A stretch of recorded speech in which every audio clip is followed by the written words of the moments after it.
visão, né, no sonho de Daniel, nós tínhamos visto a aparição de Gabriel, né? O livro de Daniel não chama Gabriel de anjo, tá? Essa atribuição, ela vem posteriormente, tá? E arcanjo, então, né, não é um termo que aparece no Tanar, na Bíblia hebraica, tá? Devemos sempre nos lembrar o seguinte: as aparições de Gabriel estão limitadas a sonho e visão, tá? Então, não há, vamos dizer assim, necessariamente uma existência num mundo invisível por parte de Gabriel, tá? Vamos entender, então, uma coisa, pessoal. Quando a gente olha para a Torá, nós acabamos de ter a aula do livro de Êxodo, né? E nós vimos isso. Eu falei para vocês, num primeiro momento, quando o Eterno vai fazer juízo sobre os deuses, ao invés disso, o Eterno poderia simplesmente ter dito: olha, os deuses do Egito não existem. Agora, por que ele não falou isso? Porque o povo de Israel estava há muito tempo escravizado no Egito e era coisa do seu cotidiano. Não dava para dar aula deles. Eles estavam naquela circunstância, tinham todo um relacionamento com essas divindades. Era mais importante para o Eterno mostrar para eles que as divindades não teriam poder sobre o Eterno do que as divindades não existirem, tá? Bom, e o que acontece? Se você olhar para vários elementos da Torá, por exemplo, a narrativa do Éden. Se você olhar para a narrativa do Éden, você vai ver todos os elementos da narrativa, um jardim, uma serpente, um fruto da vida eterna, etc., aparecem na mitologia suméria, anterior à mitologia, vamos dizer assim, né, a história criacionista. Tá? Então, o que a Torá faz? Ao invés da Torá chegar e falar, no princípio era poeira cósmica que se adensou semelhante a um buraco negro e explodiu, né, que é mais ou menos a teoria científica que se tem hoje sobre o Big Bang.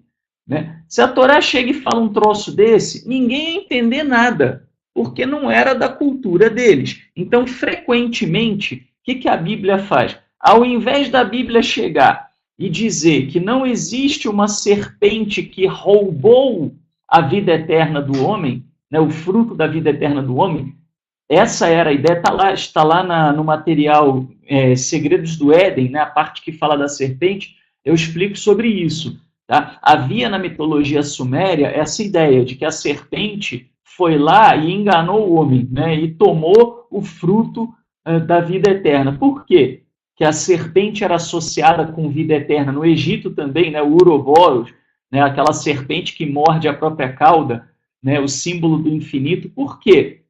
Por uma coisa muito simples. A serpente, ela troca de pele, né? Ela deixa aquela pele gasta, né, do rastejar e tudo mais, e ela, então, adota uma nova pele. Quando ela adota essa nova pele, a pele, vamos dizer assim, né, interior que sai daquela casca da pele gasta, ela está novinha, né? Então a serpente parece uma serpente jovem de novo. Então por isso que havia essa mitologia de que a serpente ela tinha a vida eterna, né? Então ela roubou a vida eterna do homem, tá? O que acontece? Na narrativa da Bíblia, a serpente não roubou a vida eterna do homem, né?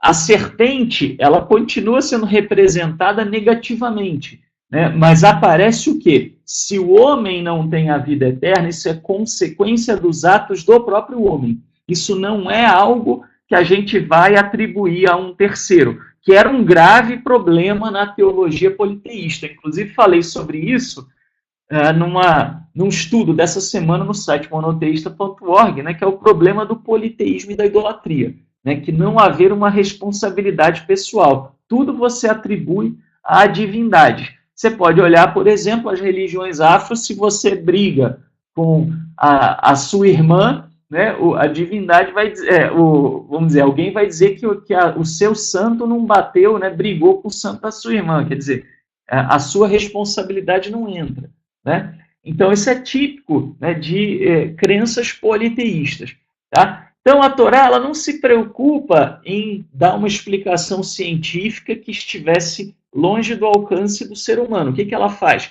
Ela vai e, vamos dizer, monoteiza, né, para fazer um neologismo, ela monoteiza, tá, a mitologia suméria. Semelhantemente, né, na mitologia suméria, é dito que os deuses precisavam do homem para poder cuidar do seu jardim. Então, o homem cuidava do jardim que alimentava os deuses. Tá? O que acontece em Gênesis 2? O que a Torá diz? Que o jardim, né, o Eterno vai e coloca o homem, mas antes de qualquer coisa, o Eterno vai e faz subir um vapor e irriga o jardim. Ou seja, o que a Torá está querendo dizer? Não está querendo dizer que planta veio antes de chuva, como algumas pessoas acham. O que a Torá está querendo dizer é que o Eterno não tinha necessidade do homem para nada. O Eterno não precisava do homem para cuidar do seu jardim. Ele colocou o homem para cuidar do seu jardim porque ele quis, mas não porque ele precisasse do homem. Tá? Então, analogamente, pessoal, tá? Quando a gente olha para a ideia dos 4 arcanjos, essa não é uma ideia originalmente judaica. Tá? Essa é uma ideia persa. Tá? Mas ao invés de negar a ideia, porque o povo já tinha assimilado essa ideia, tá? Ao invés de negar essa ideia, o que as pessoas fizeram? Né? O que o autor de Daniel fez? Monoteizou, tá? Semelhante ao que é feito na Torá, na criação, os rituais do templo, né? Uma série de coisas que é adaptado ao monoteísmo. Tá? Aqui também. Por quê? Negar era difícil demais. Tá? Um grande exemplo disso é o sincretismo de Hanukkah com a festividade das luzes, que era uma festividade originalmente pagã, né? Foi monoteizada. Como várias outras, como as próprias festividades da Torá também tinham a ver com festividades pagãs que foram adaptadas para o monoteísmo. Tá? Então, é engraçado, porque tem gente que culpa a Igreja Católica por fazer isso, né? E na realidade a Igreja Católica aprendeu a fazer isso com a própria Bíblia, né? Com o próprio judaísmo. Tá? Bom, então, a gente tem que entender primeiramente como é que era a ideia persa, para depois entender qual foi a mudança, né, para monoteizar a ideia. Tá? Então, assim, os 4 arcanjos, eles eram mensageiros de Deus que presidiriam sobre os 4 elementos da alquimia primitiva: terra, água, fogo e ar. Tá? A alquimia, ela foi, vamos dizer, a primeira forma da química. Né? A química moderna, ela é herdeira da alquimia. Né? Existe hoje ainda a alquimia esotérica, vamos dizer assim, tá? Mas a alquimia era justamente, né, a alquimia basicamente é química, né? O próprio radical é semelhante, né? Um depende do outro. Tá? Só que antes da química descobrir os átomos, as moléculas, etc., tá? O que acontecia? A química primitiva, eles achavam que tudo que existia vinha desses 4 elementos aqui, tá? Que eram terra, água, fogo e ar. Tá? Então, por exemplo, se você tivesse, vamos dizer assim, se você fosse pensar, tá, na chuva, né? O que seria a chuva? Seria uma combinação do ar com a água. Tá? Se você for pensar no sangue humano, o que seria o sangue humano? O sangue humano, ele é quente, né? Ele é vermelho, ele seria uma combinação da água com o fogo. Tá? Da mesma maneira, né, o que era, vamos dizer assim, a vida né, o fôlego de vida era uma combinação da terra, né, o pó da terra com o ar. Tá? E assim por diante com tudo. Tudo, né? Se você for pegar até Maimônides ainda tinha essa ideia. Tá? Então, essa ideia perdurou até a Idade Média, né? Até que se começou a descobrir sobre átomos e moléculas. Né? Hoje, a gente tem uma ideia bem parecida. Tá? Não é totalmente diferente. Só que ao invés de serem 4 elementos, são uma centena de elementos, que são os átomos, né? Quem é que lembra da tabela periódica lá do colégio? Né?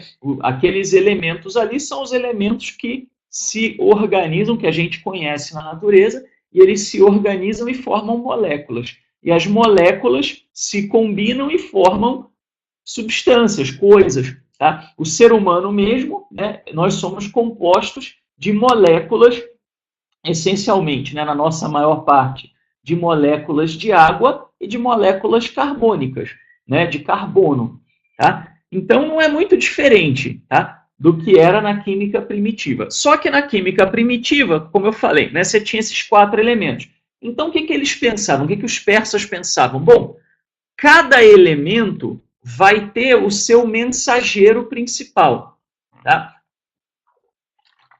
Então, Deus, né, quando quer, vamos dizer assim, usar esses elementos, ele faz uso disso através desses 4 arcanjos, desses 4 mensageiros principais. A ideia dos anjos como exército, né, também vem do zoroastrismo persa, tá? Que entendia que o Deus bom, né, Ahura Mazda, ele brigava com o Ahriman, que era o Deus mau. E cada um tinha o seu exército. Deus, né, o Deus bom, tinha o exército dos anjos e o Deus mau tinha o exército dos demônios. Tá? Isso não surge no judaísmo do Segundo Templo, isso não surge no cristianismo.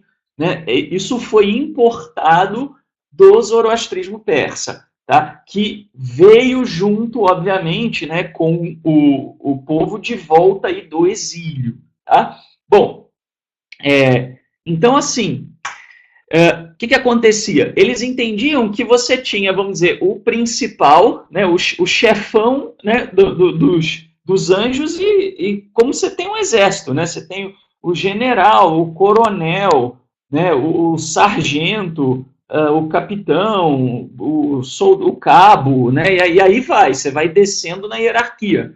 Tá? Da mesma maneira, o arcanjo era o principal lá e os anjos iam descendo na hierarquia. Tá? Tanto que o judaísmo adotou essa ideia de uma hierarquia angelical. Tá? Bom, então, no zoroastrismo, Ahura Mazda, o Deus bom, criou esses 7 arcanjos com atributos divinos, né? Como generais de guerra contra o Ahriman, que era o Deus mau. Tá? Isso vocês podem ver, né, na Enciclopédia dos Anjos, tá? E também nas referências sobre Gabriel na Enciclopédia Judaica. Tá? Bom, e aí você tem uma... Né, alguém poderia falar, mas que prova a gente tem que isso veio do zoroastrismo persa? Bom, além do conceito ser totalmente zoroastrista, tá, nós temos o Midrash Rabbah, no capítulo 48, verso 9, traz o seguinte: Rabi Yanina disse, os nomes dos meses vieram conosco da Babilônia.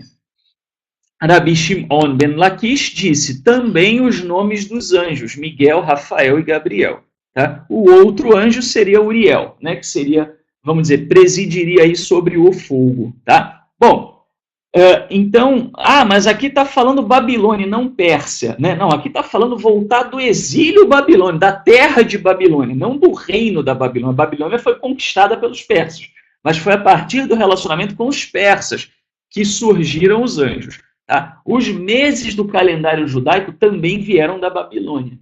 Tá? Os meses na Torá não têm nome. Mas se você pega já mais adiante no próprio Tanakh, na própria Bíblia hebraica, você vai ver Bul, Ziv, Etanim, que eram nomes cananeus. Então, no primeiro momento, o povo de Israel adota os nomes cananeus para os meses do ano. Depois vai adotar o quê? Vai adotar os meses babilônios. Até hoje são os nomes desses meses, né, no calendário judaico. Ah, mas isso não é ruim, isso não é paganismo. Pessoal, né, você não está idolatrando ninguém chamando um mês de um dado nome. Tá? Seria como você dizer que você não pode falar janeiro porque você está adorando o deus Janus. Né? É bobagem. Tá? Não existe idolatria acidental. Para idolatrar, você tem que ir lá e querer idolatrar. Tá? Lembrem-se que a própria Torá pegou práticas pagãs e monoteizou. Tá? Bom, então, tá? Já a partir do misticismo judaico do Segundo Templo, os 4 arcanjos aparecem presidindo sobre os 4 elementos e postos nas 4 direções cardeais junto ao trono do Eterno. Então você tinha essa representação simbólica, tá, pessoal? Você tinha aqui o trono do Eterno, né? Muito bem representado e desenhado por mim. E aí você tinha cada ponto cardeal, né? Sul, norte, né, ocidente e oriente, você tinha um anjo olhando para cada lado. Tá? Essa era a ideia, mas era uma ideia figurativa. Tá? E havia, pessoal, no zoroastrismo, isso surgiu no judaísmo também, o culto a anjo. Tá? Eles começaram a cultuar os anjos como divindades menores. Tá? Por isso eu digo, tá, pessoal? Por isso eu digo, praticamente não existem monoteístas na atualidade. Tá? A maioria é monólatra. Né? Se você acredita no diabo, em anjos com livre-arbítrio e em demônios com livre-arbítrio, você não é monoteísta, você acredita em várias divindades. Né? Ah, mas elas não são Deus o Supremo. Tá, ok. Então, se você é monólatra, né? Você adora um só, mas reconhece subdivindades. Tá? O monoteísmo, ele nega a existência dessas subdivindades como seres independentes e dotados de livre-arbítrio. Tá? No judaísmo mais clássico, mais tradicional, anjos não têm livre-arbítrio. Anjos não são pessoas vivendo no mundo invisível. Tá? Anjos são forças. Tá? Da mesma maneira, demônios, né, também são forças, não são seres dotados de livre-arbítrio que escolheram pecar e estão apurreando a sua paciência. Tá? Então, por isso que é diferente no monoteísmo. Tá? Então, se você vê como um atributo do eterno manifesto, aí tudo bem, aí você já está indo na direção de um monoteísmo. Né? Tudo depende de como se vê, né, as coisas, mas assim, é muito difícil você ver uma religião plenamente monoteísta. Hoje você só tem o judaísmo de linha mais clássica, né, e algumas vertentes do Islã, né, que negam também que o diabo seja uma força opositora ao eterno, e fora isso você tem indivíduos, né, dentro das várias diferentes vertentes religiosas. Tá? Mas o povão, né, tem dificuldade com esses conceitos. Né? Bom, olha o que vai fazer, então, o autor de Daniel. Ele vai chegar e dizer assim, e aconteceu que, havendo eu, Daniel, tido a visão, procurei o significado. E eis que se apresentou diante de mim como que uma semelhança de homem. Tá? Olha aqui, né? Aqui você precisa ver o hebraico aqui, tá? Que é Kemar e Gaver. Tá? Então, Kemar e Gaver, né, a semelhança de anjo. Aqui está perguntando se os anjos os nomes foram dados pelos persas seguindo os seus deuses. Aí eu já não sei dizer, Bianchini, nós não temos muita informação sobre a religião persa antes do zoroastrismo. Tá? No zoroastrismo, os anjos não são deuses, né? São semideuses, vamos dizer, são mais ou menos semelhantes à ideia popular que se tem de anjo hoje, tá? Mas não eram divindades. Agora, eram muitas vezes cultuados, né? Até porque o povão começar a cultuar qualquer coisa não precisa de muito, né? Cultuaram a serpente que Moisés fez no deserto, mesmo sendo um raio de uma estátua de cobre, né? Então, o ser humano não precisa de muita coisa para começar a cultuar algo. Tá? Mas no zoroastrismo persa, esses espíritos, né, eram 7 no zoroastrismo persa. Tá? Esses 7 arcanjos, eles seriam, vamos dizer assim, né, seriam anjos, né, não seriam divindades plenas, vamos dizer assim. Tá? Bom, Então, eu não vejo, José, né, anjo e demônio como atributo do Eterno, tá? Eu não parto por essa linha. Eu não vou entrar muito nesse mérito aqui, nós vamos ter uma aula sobre anjos e sobre demônios, tá? Mas eu não vou entrar muito neste mérito aqui hoje, porque senão a gente não termina o livro de Daniel. Esse é um assunto inesgotável, tá? Cristina, eu vou te pedir licença para a gente falar disso na aula que a gente vai falar de anjo, na aula que a gente vai falar de demônio, tá bom? Para a gente poder focar, tá? Então, olha o que ele fala aqui, ó. Como que uma semelhança de homem, tá? Muito bem. E ouvi uma voz de homem entre as margens do Ulai, a qual gritou e disse, né? Gabriel, dá a entender a este a visão. Então, repara, tá? Olha aqui, ó. Olha o trocadilho aqui, ó. Percebe no hebraico? Vou até aumentar o zoom aqui, ó. Tá? Percebe, ó? Olha o trocadilho aqui, ó. Gaver e Gavri, né? Gavri, tá? O que significa isso? Na verdade, Gabriel seria anjo, né? Perdão, anjo não, varão, né? Homem do poderoso, né? De El que costuma ser traduzido como Deus, mas significa poderoso, tá? O que o livro de Daniel está fazendo aqui sutilmente? Tá? Está diminuindo a figura de Gabriel. Ao invés de dizer para o povão, olha, esse troço de 4 arcanjos não existe, não adore esse troço porque não existe. Ao invés disso, o que o livro de Daniel faz? O livro de Daniel não nega, monoteiza. Né? Gabriel é apenas, né, vamos dizer, um mensageiro com aspecto de homem. Não é uma divindade. Percebe? Olha que interessantíssimo. Tá? Então, ele adaptou ao monoteísmo. Agora, nós não temos no Tanar, na Bíblia hebraica, nenhum tipo de revelação que indique hierarquia de anjo. Isso vem muito depois. Isso vem depois do exílio babilônio. Alguns dizem do primeiro, outros dizem do segundo exílio babilônio. Tá? Mas, na realidade aqui, o que a Torá que o Tanar está fazendo? Não vou discutir, né? Se você quer achar que existe, beleza, mas é inferior ao eterno, tá?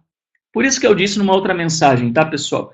Assim, embora o Tanar seja monoteísta, a Bíblia hebraica é monoteísta, muitas vezes a Bíblia hebraica se contenta com a monolatria. Tá bom, você quer achar que existe? Beleza, mas não adora, porque isso aqui é inferior ao eterno e você tem que adorar só ele.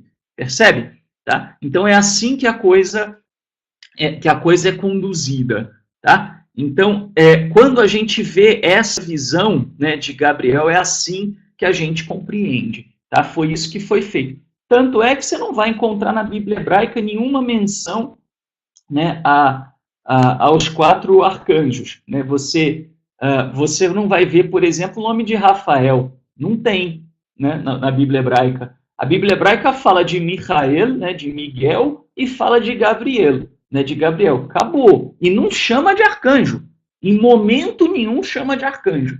A ideia de que esses 4 sejam 4 arcanjos presidindo sobre os 4 elementos, tá? E aí você teria, além de Gabriel e Miguel, Uriel e Rafael, você tem essa visão, ela aparece, tá? Ela aparece no folclore popular judaico, ela depois vai aparecer nas obras místicas judaicas, ela aparece no cristianismo, mais forte no catolicismo, porque o catolicismo tem o livro de Tobias, em que aparece, pelo menos Rafael aparece em Tobias. Eu não lembro agora onde Uriel aparece em Tobias também. Não estou me recordando de cabeça. Tá? Mas no protestantismo, que segue o mesmo cânone do povo judeu, né, para a Bíblia hebraica, também você não vai ver muita referência a Rafael e a Uriel, porque não há, né, essa referência na Bíblia. Mas é engraçado, porque você vê esse conceito, as pessoas chamando de arcanjo. E não tem nada dizendo que é arcanjo em lugar nenhum na Bíblia hebraica. tá? Então, não, tranquilo, José. A questão aqui não é que eu não queira entrar em polêmica, tá? A questão aqui é que é um assunto muito extenso e a gente não consegue dar continuidade a Daniel se a gente entrar nesse tema aqui hoje, tá? Então, isso. Os anjos, na verdade, só para não deixar totalmente sem uma resposta, pessoal, é muito simples de entender. O eterno, ele é exterior à criação. Ele não é a criação. Então, ele não está contido, né, no mundo no sentido literal da coisa. Tá? A gente fala figurativamente que ele está em toda parte, etc. Mas, na verdade, ele é exterior à criação. Né? Ele não está dentro do mundo criado, ele é infinito, inclusive o mundo criado é finito. Tá? Mas ele age no mundo, né, o quê? Mexendo as forças, mexendo os poderes. Por isso é chamado de Elohim. Né? O poder supremo, o poder sobre os poderes, seria a melhor tradução para Elohim. Tá? E ele, então, vamos dizer assim, ele manipula os poderes, as forças da criação. Então, quando há uma intervenção dele na criação, diz-se que ele usou um mensageiro. Né? Por quê? Por que a Bíblia enfatiza que é um mensageiro? Né, para você não adorar, para você não achar que é uma divindade.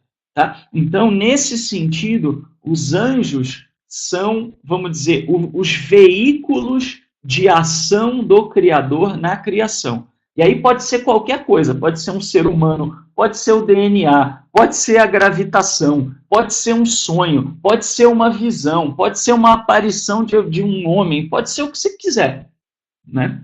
Porque o importante é a mensagem. Quando você tem uma aparição assim, as pessoas, principalmente aquelas que têm necessidade da coisa mais concreta, que ficam querendo entender o anjo, quantas asas tem, né, se voa, se não voa, o que come.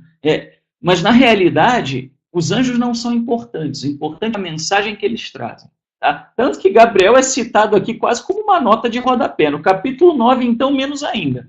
Tá? Bom, então vamos lá, pessoal. Mais detalhes na aula sobre anjos e demônios, tá? Mas vamos lá. Vamos seguir. Vamos tocar o barco aqui, que a gente tem muita coisa para falar de Daniel 9. Daniel 9 eu também já sei que não vai dar para dar em uma aula. A gente vai precisar de pelo menos 2. Tá? Mas vamos ao resumo. Dario, filho de Xerxes, o Medo, sobe ao trono babilônio. Daniel, no primeiro ano do reinado dele, se refere à profecia de Jeremias sobre os 70 anos de desolação de Jerusalém. Ele suplica com jejum, pano de saco e cinzas. Daniel faz uma oração admitindo a culpa do povo, seus líderes e antepassados. Ele pede ao Eterno que tenha misericórdia de Jerusalém e do templo, atentando para a sua desolação. Gabriel aparece voando rapidamente na hora do sacrifício da tarde, para dar entendimento a Daniel. Ele diz que a oração foi ouvida e dá a seguinte mensagem: 70 semanas foram dadas para que o povo parasse de pecar e ungisse o Santo dos Santos. Desde o decreto para a reconstrução até um ungido, haveria 7 semanas. Tá? Isso aqui, pessoal, é uma das maiores falsificações que as traduções fazem. E eu não culpo as pessoas, né, por acharem que isso aqui é uma referência, né, claríssima ao Messias, né, porque seria o, né, ungido, aparece o Messias com M maiúsculo, ou ungido com U maiúsculo, na maioria das traduções. Tá? Só que no texto original não tem artigo definido. Então é um ungido, não é o ungido, filho de Davi, que seria a continuidade da dinastia davídica. Tá?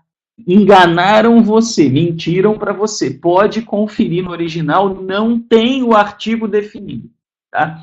Então, colocar o artigo definido é uma falsificação grosseiríssima, tá? Até porque ungido não significa rei, tá? Ungido, se a gente for olhar a Bíblia inteira, os sacerdotes eram ungidos, Os profetas eram ungidos. Tá? Pessoas de autoridade eram ungidas. Até rei estrangeiro era ungido. Ciro da Pérsia, falando dos persas. Isaías 45, né? Ciro, o meu ungido. Tá certo? Então, não há essa equivalência com vamos dizer, aquele que seria prometido, né, como descendência da dinastia davídica, tá? Então, isso aqui, infelizmente, pessoal, mentiram para você, mas a gente vai olhar isso em detalhe depois. Vocês não precisam acreditar em mim, a gente vai ver isso, tá? Durante 62 semanas, Jerusalém seria reconstruída em tempos difíceis.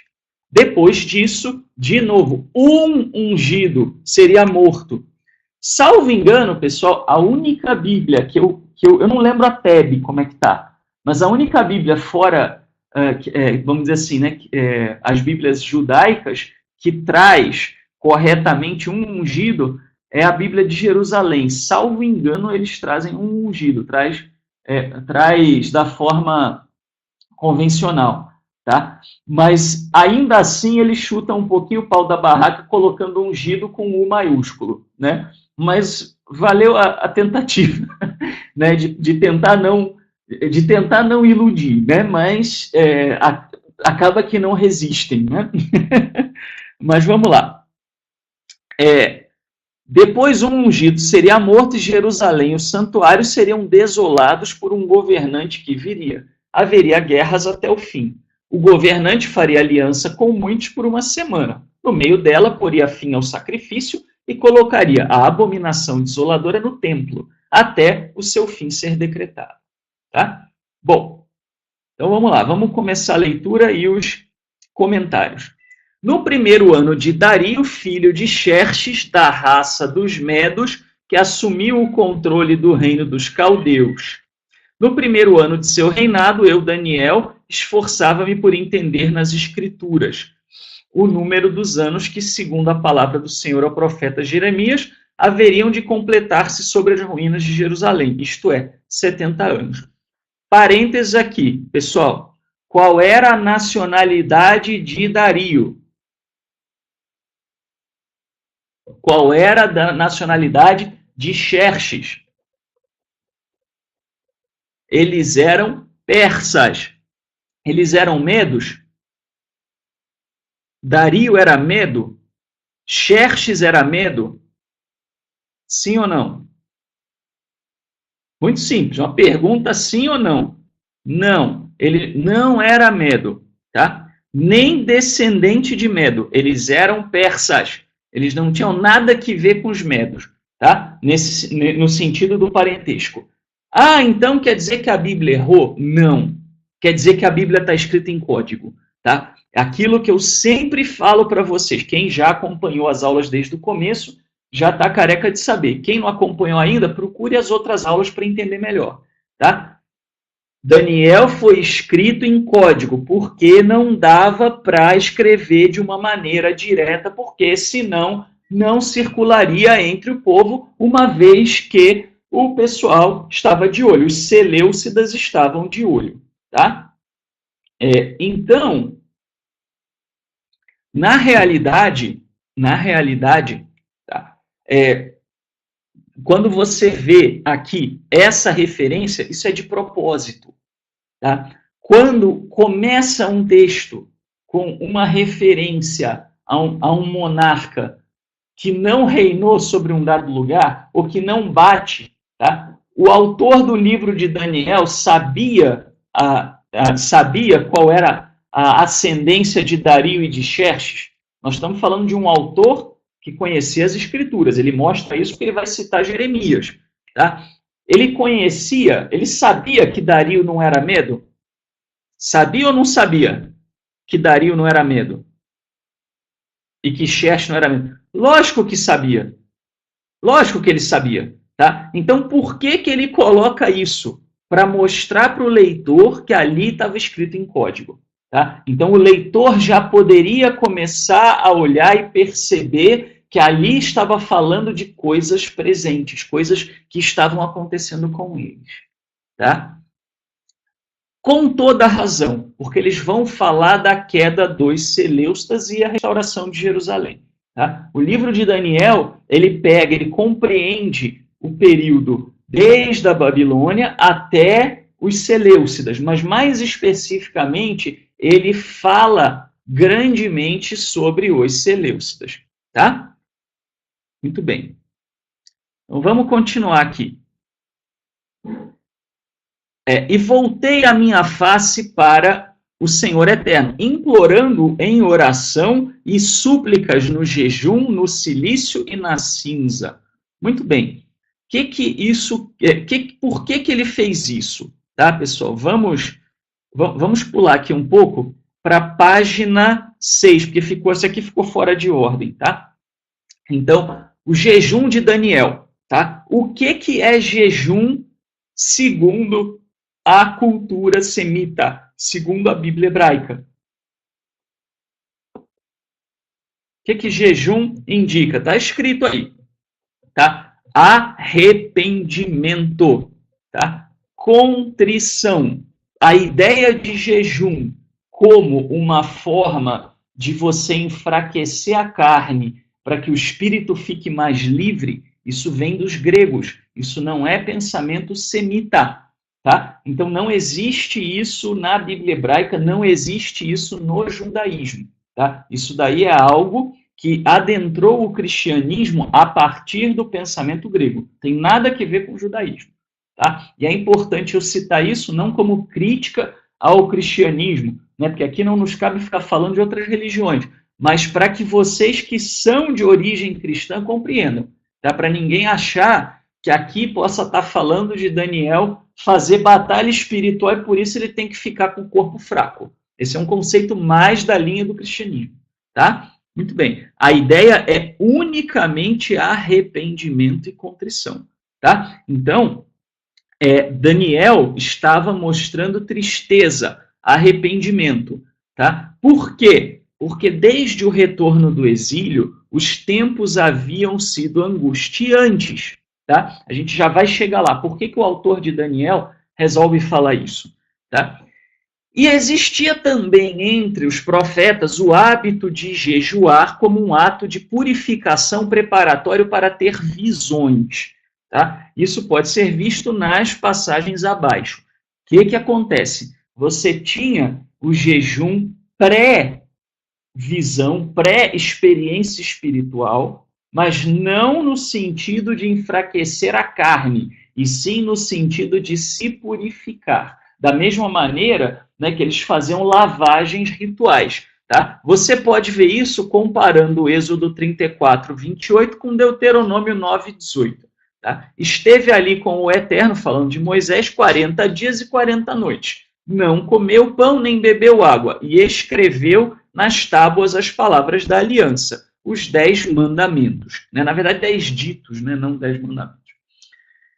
Se você olhar Deuteronômio 9, 18, e lancei-me perante o Eterno como antes 40 dias e 40 noites. Não comi pão e não bebi água, por causa de todo o vosso pecado que havias cometido, fazendo mal aos olhos do Eterno para o provocar a ira. Tá? Então, a ideia aqui de Moisés fazendo, né, um jejum para pedir perdão pelo pecado do povo. Isso é fundamental também, tá?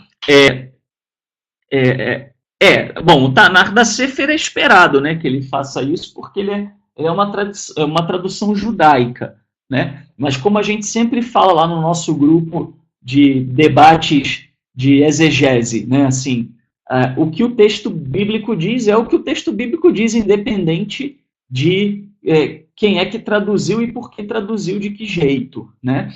E o texto bíblico, ele não traz o artigo definido. Então, colocar o artigo definido, nesse ponto, é falsificação. E o único motivo pelo qual as traduções cristãs fazem isso é para forçar a barra para que as 70 semanas de Daniel cheguem no nascimento de Jesus. Mas isso é impossível. Por que é impossível? Por uma razão muito simples. Nós estamos lidando com acontecimentos do século de 600 antes da Era Comum até 500 e pouco antes da Era Comum. Você soma 490 anos, que são as 70 semanas, você vai cair no período macabeu.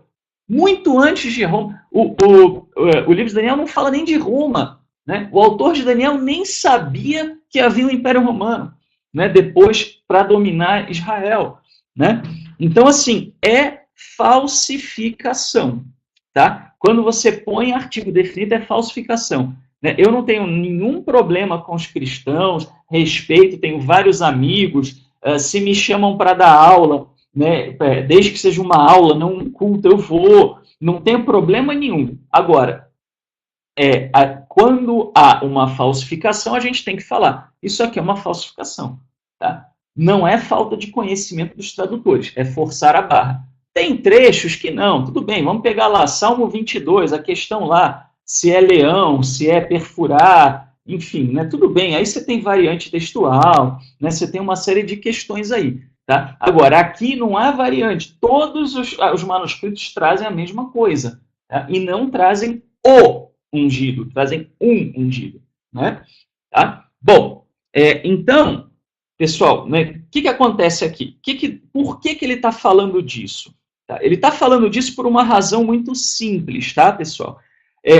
Aqui o autor de Daniel está trazendo uma passagem em que Daniel, mesmo sendo inocente, faz um jejum pelo povo, pede perdão pelo povo. Por que Gabriel vem na hora do sacrifício da tarde? Ninguém fala isso, né? Mas assim, o sacrifício da tarde já era associado às ofertas de ação de graças. As ofertas de pecado normalmente eram oferecidas, na sua maioria, na parte da manhã. Tá? Então, o que acontecia? Quando ele fala que veio na parte da tarde, o que está sendo dito? Olha, vocês têm que passar, né, pelas orações de sacrifício, vocês têm que pedir perdão, vocês têm que jejuar pelo pecado dos pais de vocês. Tá? Por quê? Porque Daniel estava sendo escrito para os fiéis, né, para aqueles que se mantinham fiéis ao Eterno, ou que estavam balançando. Mas vamos imaginar, você tem lá os fiéis, né, eles estão agindo de maneira correta, e você fala, vou jejuar para quê? O erro não é meu? Né? Mas no povo judeu isso era e é muito forte. Tá? A gente tem que assumir a responsabilidade pelos pecados do povo. Tá? E isso, pessoal, vale também para a nação brasileira. Tá? Os pecados do povo brasileiro são seus também. Você também tem que pedir perdão por eles, porque você é parte de uma unidade. Tá? Então, mal comparando, né, você ora com a boca, né, e o seu pecado pode ter sido com o pé. Você foi lá e chutou, né, o seu irmão. Imagina você falar, não vou fazer oração, porque o que a minha boca tem, né, tem com isso? Eu vou usar o pé para fazer código Morse para pedir perdão. Né? Não, é um todo. Você é um corpo. Tá? Você não é um órgão apenas. Israel não é tratado como um único povo. Como uma única pessoa. É tratado como um único povo. Tá? Uma única nação. Da mesma maneira você. Tá? Então, pessoal, nas nossas orações, nós também temos que pedir perdão pelos pecados do povo. Se a gente não fizer, o Eterno vai agir também com juízo em cima do povo. Tá? Então, isso a gente tem que ter em mente. Muito bem. Então, o que o autor de Daniel estava querendo dizer? Vocês precisam se arrepender e pedir perdão para que a misericórdia do Eterno venha. Tá? Muito bem. Vamos seguir aqui a leitura.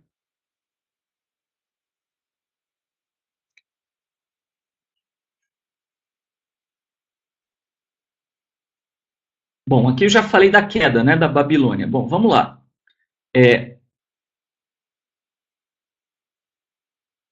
Não, ainda não. Vamos lá.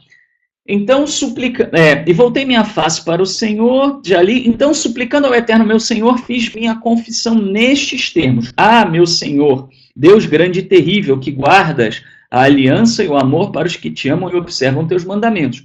Nós pecamos, cometemos iniquidade, agimos impiamente, rebelamos-nos, afastando-nos dos teus mandamentos e normas. Se vocês lembrarem da oração, aqueles que aqueles que já tiveram oportunidade de acompanhar uma oração do Dia do Perdão no judaísmo, né, do Yom Kippur, ou Yom HaKippurim, como queiram, tem trechos da oração de Daniel, né? Não atendemos a teus servos, os profetas, que falavam em teu nome a nossos reis, a nossos príncipes, nossos pais e a todo o povo da terra. A ti, eterno, a justiça, e a nós a vergonha no rosto, como acontece hoje para os homens de Judá, para os habitantes de Jerusalém, para todo Israel, os de perto e os de longe, em todos os países para onde os dispersaste, por causa das infidelidades que cometeram para contigo. Olha que interessante aqui, ó. Né? Repara. Reparou? Tá? Então, olha o recado que o autor de Daniel está falando. Olha, isso aqui não era só lá, no exílio babilônio, isso aqui é aqui também. Tá? Muito bem. Ao Eterno nosso Senhor a compaixão e o perdão, porque nos rebelamos contra ele, e não escutamos a voz do Eterno nosso Senhor, para andarmos segundo as leis que ele nos deu por meio de seus servos, os profetas. Na verdade, todo Israel transgrediu a tua lei e desviou-se para não escutar a tua voz. Por isso derramaram-se sobre nós a maldição e a imprecação escritas na lei de Moisés, o servo do Senhor, porque pecamos contra ele. Ou seja, o que o autor aqui está dizendo? Olha, se a gente está passando dificuldade agora, e eles estavam no meio da guerra, né, com os Seleucidas, se a gente está passando dificuldade agora, é porque a gente pecou. Tá? E ele pôs em execução as palavras que havia proferido contra nós e contra os chefes que nos governavam, de fazer vir sobre nós uma calamidade tão grande que não se verificaria outra igual debaixo de todos os céus, como a que de fato sucedeu a Jerusalém.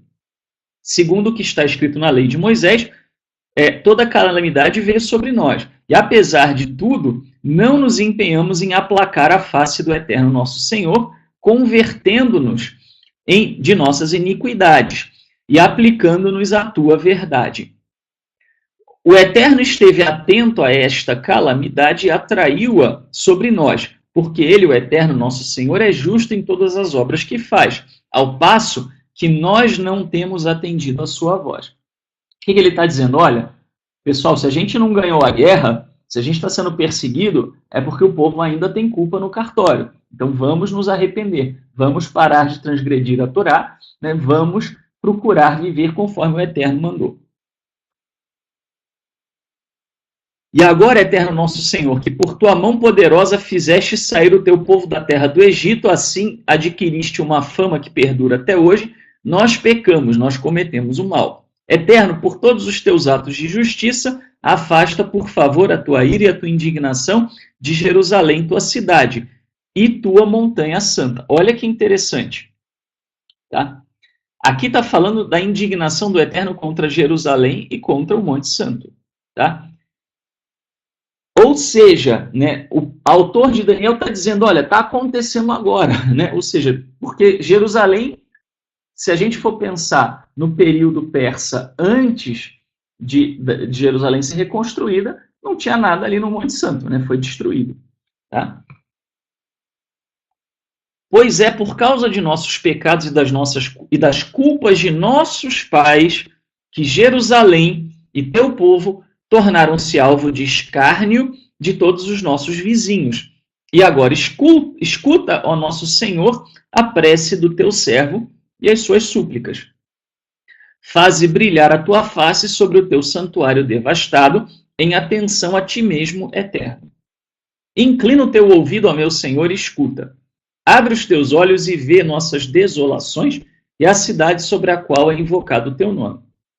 Não é em razão de nossas obras justas que expomos diante de ti as nossas súplicas, mas em razão de tuas muitas misericórdias. Eterno, escuta. Eterno, perdoa. Eterno, fica atento e entra em ação. Não demores mais, ó meu Senhor, por ti mesmo, porque teu nome é invocado sobre a tua cidade e teu povo. Muito bem. Aí nós temos o seguinte. Eu estava ainda falando, proferindo minha oração, confessando meus pecados e os pecados do meu povo Israel, e apresentando a minha súplica diante do Eterno meu Senhor, pela montanha, pela santa montanha do meu Senhor. Lembrando, né, pessoal, que os seleucidas haviam profanado o santuário. Foi quando começou a brigaiada. Né? Foi quando Antíoco IV Epifânio, voltando do Egito, resolveu espoliar o templo que estava cheio de objetos valiosos. Tá? Eu ainda estava falando em oração quando Gabriel, aquele homem que eu tinha notado antes na visão, aproximou-se de mim, num voo rápido, pela hora da oblação da tarde. Já falamos sobre a hora da oblação. O que significa voo rápido? Quem lembra? O que significa voo rápido? Ninguém? Vamos lá, vamos ler Maimônides. Tá?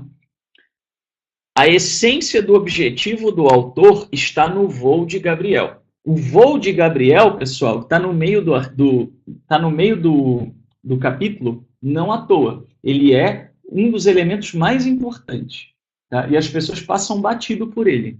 Tá? Seus leitores estavam ansiosos, pois a luta contra a imposição seleucida os angustiava, e muitos já perdiam suas esperanças.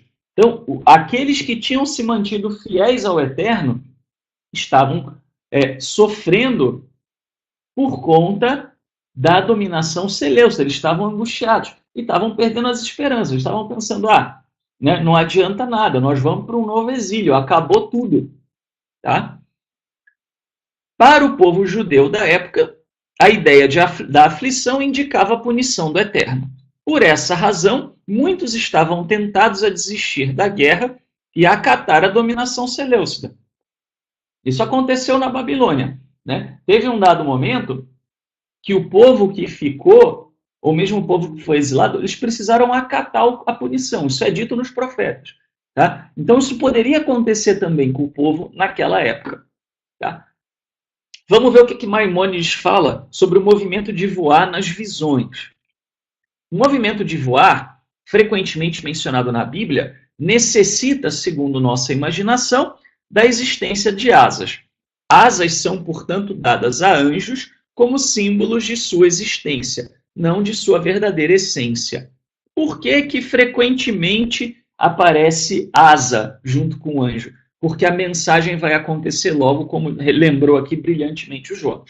Tá? Então, se você vê asas, tá? É porque o troço vai acontecer rápido. Tá? Tenha em mente, o Maimônides falando aqui, tenha em mente que sempre que algo se move muito rapidamente, é dito que esteja voando. A gente tem isso até no português, né? Pequeno parênteses. Pois o termo implica em grande velocidade de movimento. Compare com, entre aspas, a águia voa, como a águia voa, em Deuteronômio 28:49. A águia voa e se move mais rapidamente do que qualquer ave, e, portanto, é introduzida nessa similitude. Tá? Ou seja, pessoal, o voo de Gabriel, né, Gabriel veio voando. O que ele está dizendo? Ele está dizendo o seguinte: vocês que são remanescente, fiel e justo, mantenham-se firmes. Segurem as pontas, porque está quase vindo a redenção. E as semanas de Daniel, né, que ele vai falar logo em seguida, que Gabriel, na verdade, são as semanas de Gabriel, né, do livro de Daniel. Mas ele vai falar em seguida, tá, o que acontece. Essas semanas são justamente uma tentativa do autor de dizer, está quase lá, está quase chegando lá. Tá? Muito bem. Então, é exatamente o que eu disse aqui. O voo de Gabriel seria entendido pelos leitores da época como um grande incentivo, pois a punição sobre Judá estava quase no fim, o que encorajava o povo a resistir à tirania seleucida. Tá? Muito bem. E aí, com relação à oração de Daniel, né, a oração pertinente à confissão dos pecados de Israel expressam a teologia deuteronomista. O que isso quer dizer? Isto é, uma visão frequentemente expressa nos livros desde Deuteronômio até 2 Reis. Israel pecou e, caso se arrependa, o Senhor agirá graciosamente mais uma vez.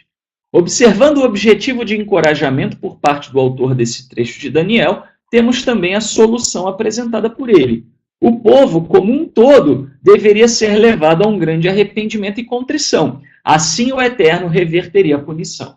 Ou seja, um leitor nos tempos de Daniel, perdão, nos tempos do livro de Daniel será autorado. Como é que eles entenderiam isso? Eles entenderiam o seguinte, olha, primeiro, eu estou falando a vocês aqui em código. Segundo, eu estou dando a solução para o problema. Vocês estão aqui angustiados, vocês estão com medo do Eterno ter abandonado, mas a solução não é essa. A solução não é você largar tudo, chutar tudo para o alto. A solução é fazer jejum, é se arrepender, é orar, é buscar a confissão dos pecados, mesmo que sejam os pecados dos nossos pais.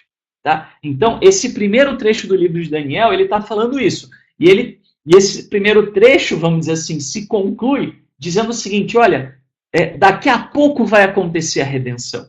Né? Vai ser logo, vocês não vão ter que esperar muito. Tá?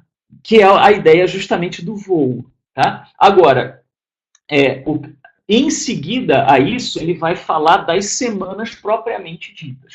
Tá? E aí, obviamente, vai ter que ficar para uma próxima aula, né? Porque o nosso tempo já se findou, ok? De todo jeito, é muita informação, né, no livro de Daniel para a gente poder avaliar. Tá? Na próxima aula, nós vamos dar prosseguimento a isso, vamos entender de onde vêm as 70 semanas, né? Por que isso, se Jeremias fala de 70 anos, por que de repente são 70 semanas? E também vamos falar sobre os eventos, acontecimentos até o final do capítulo 9. Tá bom? Olha, o José está comentando, né, que na Bíblia Stuttgartense, que é talvez uma das melhores fontes aí do texto massorético, né, não tem o artigo. O artigo definido não existe em lugar nenhum. Né? Isso é uma falsificação grosseira. Né? A gente tem que tomar cuidado com isso, porque não é incomum que religiões torçam o texto para se justificar. Tá? E aqui eu não livro a barra de religião nenhuma. Tá? Você tem coisas até no judaísmo, tá, que foi barra forçada. Tá? Um exemplo típico, né, do judaísmo da atualidade. Tá? Para poder celebrar a festa, né, de Shavuot no meio da semana, precisou um certo malabarismo lá com as palavras do livro de Levítico. Não que eu acho que importa exatamente qual é a data, se é na quinta, se é no domingo, mas isso, na época do Segundo Templo, foi um objeto de uma tentativa de controlar o povo. Se você controla o calendário, você controla o povo. Né? Se o teu vizinho diz que tem que fazer uma festividade na quarta-feira e você convence as pessoas que a festividade é na sexta, ninguém vai ficar lá com o seu vizinho, ninguém vai ser influenciado por ele. Vai todo mundo atrás de você que vai celebrar na sexta. Por isso teve tanta guerra e tanta briga de calendário no meio do povo judeu. Tá? Até no meio do povo de Israel, até antes do povo judeu. Que você vê isso já em Jeroboão, né, fazendo isso. Então, pessoal, né, a gente não pode ficar puxando sardinha para religião nenhuma. Não é assim que se estuda a Bíblia. Você pode ter a tua religião, a religião que você quiser. Né? Aqui, todos são livres. Evidentemente, nós aqui estamos na condição, né, de buscarmos um monoteísmo bíblico. Tá? Porém, isso não quer dizer que a gente deva ler as Escrituras tentando favorecer o nosso ponto de vista. Porque senão você cai no dogmatismo das religiões. Muito cuidado com o dogmatismo, porque é das coisas que mais pode impedir você de entender o texto bíblico. Tá bom? Pessoal, muito obrigado pela presença de vocês e participação na aula de hoje.